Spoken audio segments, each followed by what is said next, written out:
हे मधुसूदन, तुम कहते हो कि सर्वव्यापी परमात्मा की शरण में आओ, परंतु उस परमात्मा का स्वरूप क्या है?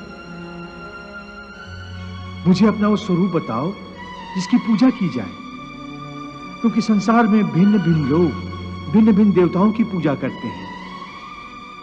क्या वो पाप है? नहीं अर्जुन, पूजा कभी पाप नहीं होती। और जो प्राणी भिन्न भिन्न देवताओं की पूजा करते हैं वो भी वास्तव में मेरी ही पूजा करते हैं, क्योंकि इस विश्व के कण कण में मैं ही समाया हुआ हूं। ज्ञानी जन अपने ज्ञान चक्षुओं से मुझे हर जगह हर प्राणी के अंदर देख सकते हैं।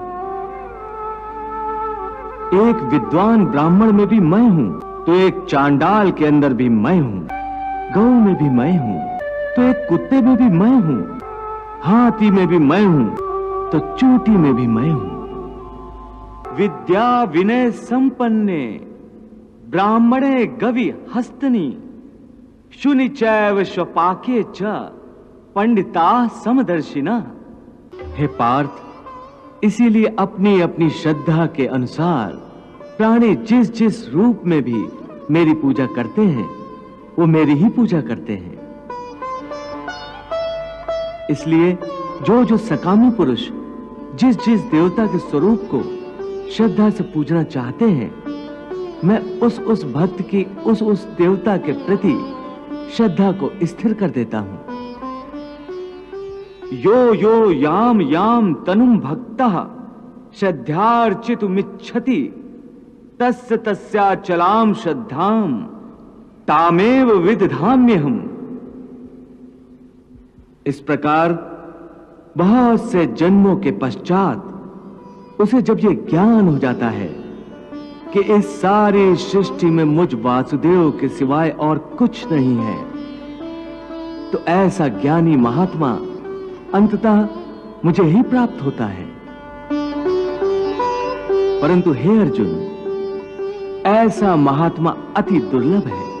परंतु हे केशव, प्राणी तुम्हें छोड़कर भिन्न भिन्न देवताओं की पूजा ही क्यों करते हैं? हे अर्जुन, मैंने तुम्हें पहले ही बताया है कि इस त्रिगुणात्मक सृष्टि में प्राणियों के कर्म, उनकी वृत्ति, उनकी श्रद्धा भी त्रिगुणात्मक होती है। इसीलिए अपनी अपनी श्रद्धा के अनुसार सत्व गुण वाले देवताओं को पूजते हैं।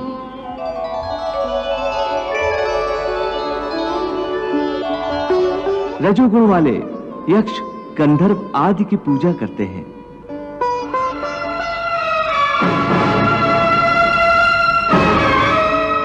और तमोगुण वाले प्राणी भूत प्रेतों को पूजते हैं।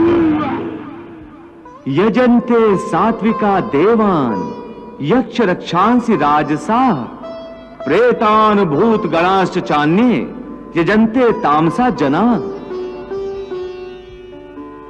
हे अर्जुन, देवताओं को पूजने वाले देवताओं को प्राप्त होते हैं और मृत्यु के उपरांत अपने कर्मानुसार कुछ काल तक स्वर्ग लोक में